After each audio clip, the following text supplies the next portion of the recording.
Good afternoon. It's December 18th, 2025, and it's 1:30 in the afternoon. The death of Professor Nuno Loriero. He was the director of the Plasma Science and Fusion Center at MIT. He was found dead yesterday as a result of multiple gunshot wounds. I'm sure you guys have been talking about the story, and I'm sure you've heard about the story. So, the thing about this particular professor is that he was doing a few things that were very interesting and very true. The first thing he was doing was he was specializing in magnetized plasma dynamics. So, what this simply means is that his job was to figure out how to hold a piece of the sun in a box. This is what's considered fusion energy, and it works by heating hydrogen gas until it turns into plasma. And then a soup of charged particles hotter than the core of the sun are kept within this box, and then his job is to force these particles to fuse together, and then this would release massive amounts of energy. So his biggest hurdle in this whole process was considered something called turbulence. And so when plasma gets hot, it becomes violent and it wants to escape the magnetic cage that's holding it. He developed a complex mathematical theory and computer codes, something called Viriato, to predict and control this particular chaos. He was the absolute expert on this. So, this whole idea of fusion energy makes people think that it's free. It's not. Social media, of course, comes out with all of these conspiracy theories and speculations that he had discovered free energy. This is not true. For it requires fuel, it requires input, and it is expensive. So the machines that are required to build this reaction, they cost billions of dollars. So he was not building a perpetual motion machine. He was working on efficiency. So his idea was to prevent heat loss so that we could finally get more energy out of the machine that we put in. So fusion is not free. Okay, so because of that, it's going to cost billions, if not $1 trillion, and that this would be something that people are looking forward to in the 22nd century. Right now, we're in the 21st century. So, as a result of this cost, we're looking at an energy monopoly, we're looking at time pressure. So, the clock is ticking if we want to get this new kind of energy or this fusion energy actually rolling, we want to do it before the 22nd century, we better get on it now. So, and then of course, with this type of race to the future, it always comes with industrial espionage. So you're going to have different companies committing espionage against each other. So his loss is unbelievable. Like his loss is more than just, oh, his family is mourning the loss of their father or their husband or their son or whatever, or the scientific community is saying, oh, this is a big loss. No, his loss is immeasurable. Like it goes into like the 22nd century because he was really the only person who had the skill and the knowledge and the deep understanding and passion for fusion energy to make this happen. So this is a huge loss for the future of energy in general. So why am I talking about this? Well, because of the headlines that are coming out today. The headline that came out 24 hours after his death reads something like this. Truth Social's parent company will be merging with a nuclear fission firm in a $6 billion deal. So Trump Media and Technology Group, the social media and crypto company that's part owned by President Trump, said it would help develop a utility-scale fusion power plant. I think that what this professor at MIT was also saying is because he has the most knowledge about fusion energy, is he probably knew about, Trump's insistence on moving forward into fusion energy to help power AI because we're in a race with China, right? He was probably like, look, it's not at scale. It's not going to work. Like, this is too fast. Like, we're looking at something that still needs to be tested, and we still need to do more work on it. But He's now dead, and so Trump can move forward with the with this merger and with this deal. So this provided a jolt to Trump media's shares, which opened more than 20% higher on Thursday. So again, let's just walk this back a little bit. Sure, there is such a thing as fusion energy. Sure, the loss of this professor in the field is huge. I mean, it's devastating to our future. It's devastating for like the next 100 years or so, right? Or the next 1,000 years even. But also, we're looking at something that is not there yet. And so, if you take a thing which has a possibility to be a thing, you can invest in that thing, which isn't quite a real thing yet. You can invest in it and you can earn a return on your investment. Again, it's like, the man behind the curtain. There's no there there. It looks like fraud. It looks like, Trump wanted to move forward with this language around AI and this language around fusion energy, but there's no it's all just kind of speculation, but it doesn't matter because the market itself invests in speculative speculative ideas. The market invests in ideas. It invests in speculation. So you can certainly turn something that isn't a thing into a thing by just getting a return on the thing. Does that make sense? So this is a $6 billion deal that doesn't really have any there, right? This is all based on what you're telling us that we need. We need AI, we need nuclear fusion, or we need fusion energy to make AI go. That's one of the things we'll need. So we better do this deal. Yeah, but as I've said before, AI isn't even at scale. So this comes amidst Truth Social struggling to gain market share or advertising dollars. Isn't that interesting? So the company has recently diversified into cryptocurrency, raising $2.5 billion to invest in Bitcoin. And it's also working to bring crypto-related exchange-traded funds, or ETFs, to market. So this is just yet another another way that the Trump name is trying to make itself relevant in the financial markets, right? This isn't really about fusion energy, is it?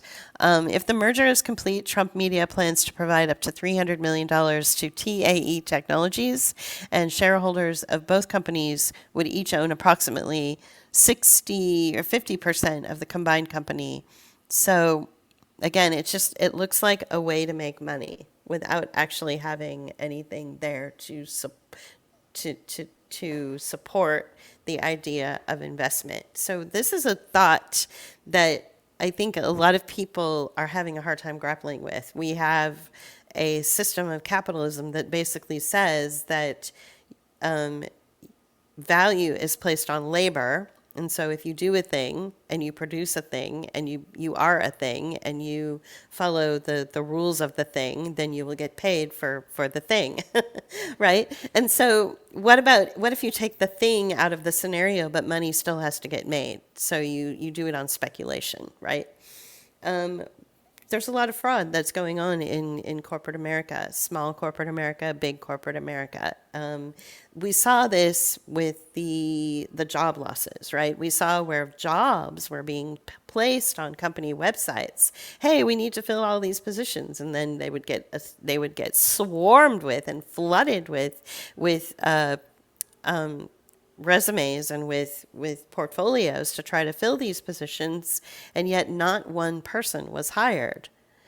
And yet the job still stays on the website. We still need to hire someone. We still need to hire someone. So the more that thing is there, the more that the company can justify its need for funding without ever actually fulfilling the role. They'll still get the funding, but they'll never have to pay it out as a paycheck. You see what I'm saying?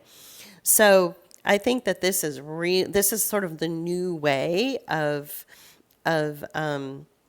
keeping the economy going, is basically earning money through investment and making these kinds of deals without there ever actually being a thing.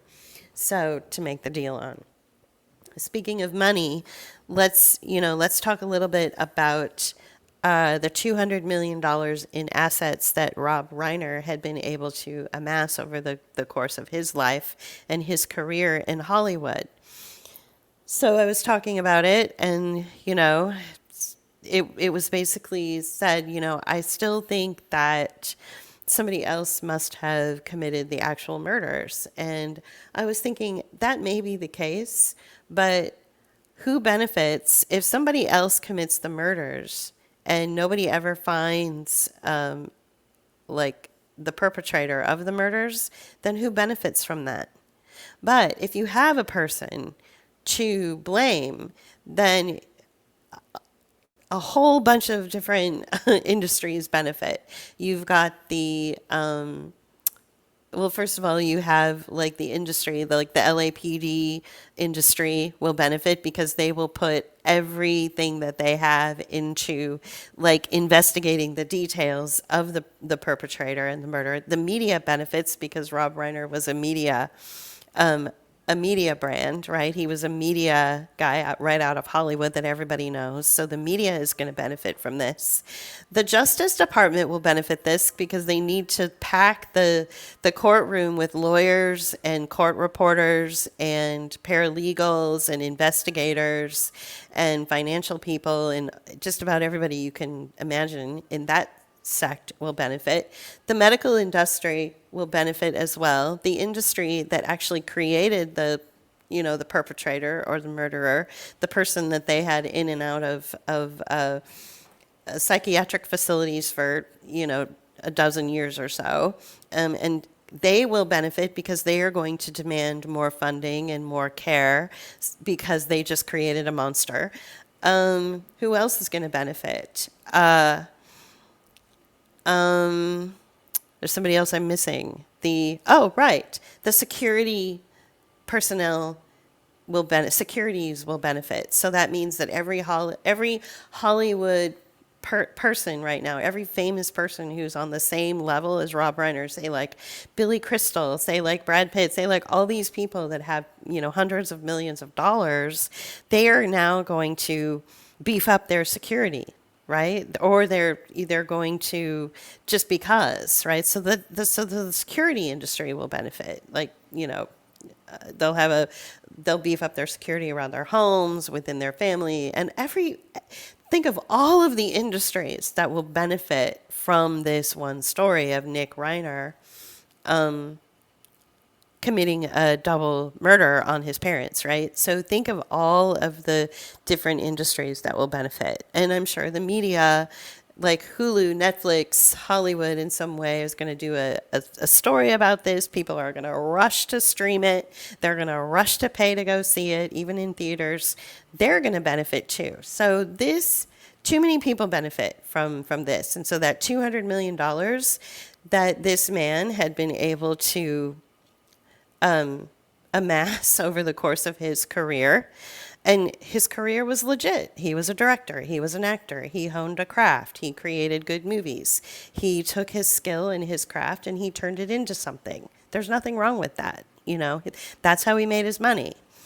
Later on, his money was made maybe in ways that I didn't really approve of, like through NGOs and being involved with intelligence agencies and things like that. But, for the most part, the bulk of his career, he made his money legitimately. So can you imagine his entire legacy, all of the money he made, which should have gone to his children and his wife upon his death, is now going to be siphoned out to these different agencies? Because where do you think the money is coming from for this trial and this story and this media frenzy over this event? Where do you think all the money is going to come from to pay for all this? It's going to come directly out of his bank account, $200 million. We saw it happen with OJ, okay? Whatever your position on the OJ case is, the fact is that he made his money legitimately through being a football star, being in movies, and also in commercials. He made his money, and when he died, his money should have gone to his children and his wife had she lived. Okay. It didn't. It went into the Kardashians. It went straight into the pockets of his lawyers and the media, all of his crew of attorneys. And then when Kardashian, the guy who represented him, when he died, his widow, Kris Kardashian, married Bruce Jenner, had a bunch of kids with Bruce Jenner, had original kids with Kardashian, and they turned it into a media circus and another brand. So the OJ money was then turned into the Kardashian money. You see how that works? Same with Bill Cosby. Bill Cosby had made too much money. He was becoming too influential. He had so much money he wanted to buy NBC. So whatever came out later on about him being a lecherous person or whatever, who knows? I don't know about that. But what I do know is that he was a comedian and an actor. He starred in TV shows and he made his money legitimately.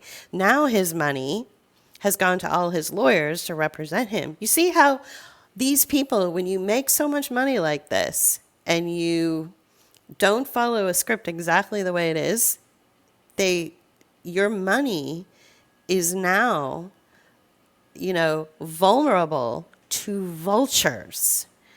So the Rob Reiner money is going to go to lawyers, media, making movies, security, the medical industrial complex.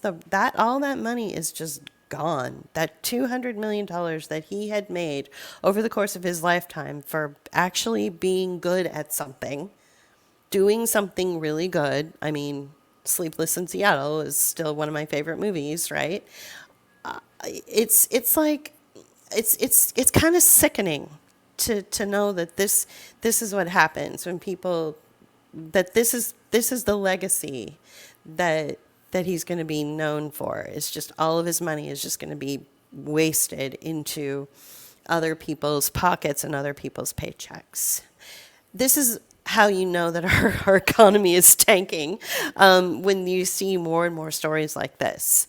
And how you know through this death of this MIT professor of fusion energy, this is how you know that we don't really have like a legitimate economy.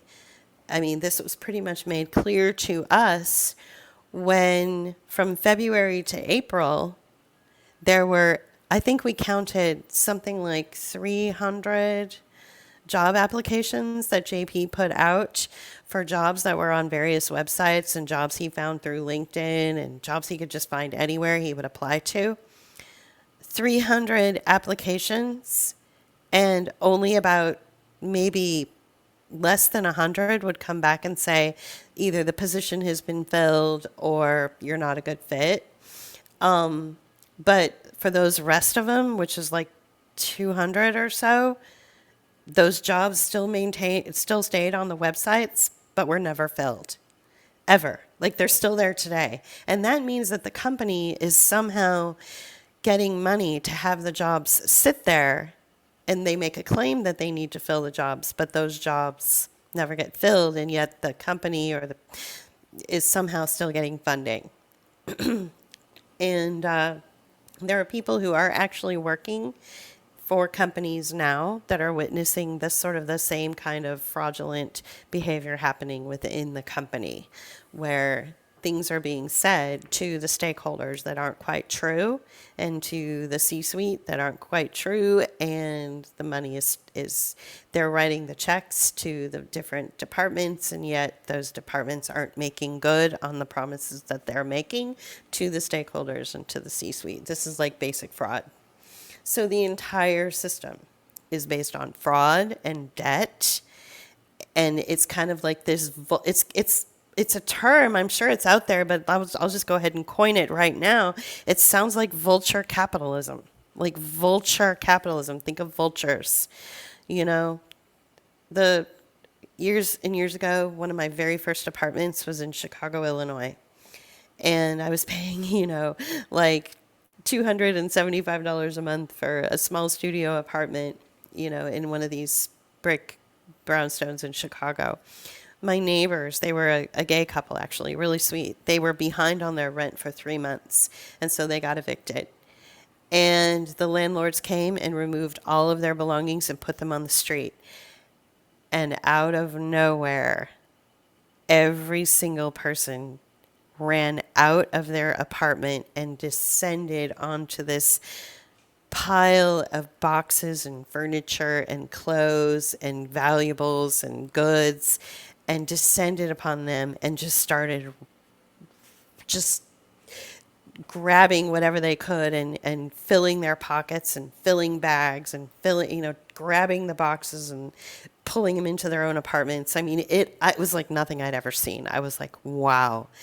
And so that's what I imagine vulture capitalism looks like, where there's Rob Reiner with his pile of $200 million, and the vultures are just sitting at their windows waiting for him to get evicted so that they can just descend on that pile of money and just rake through it and throw it in their own pockets. And those kids that should be the inheritors of that money, they're probably going to be given just a little bit. Like, yeah, here's a few million for you, here's a few million for you, but the bulk of the $200 million is going to go to all those industries I mentioned. So you see how many people can have job security and how many people can move forward in their careers through the death of one man. All right? Okay, thanks for listening. I'm sure you'll be hearing from us again soon. Have a great Thursday. Bye.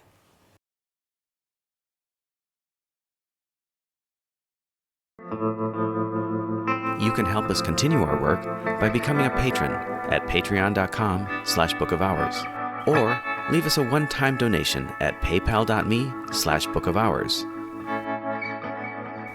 Or you can use Cash App. Thank you.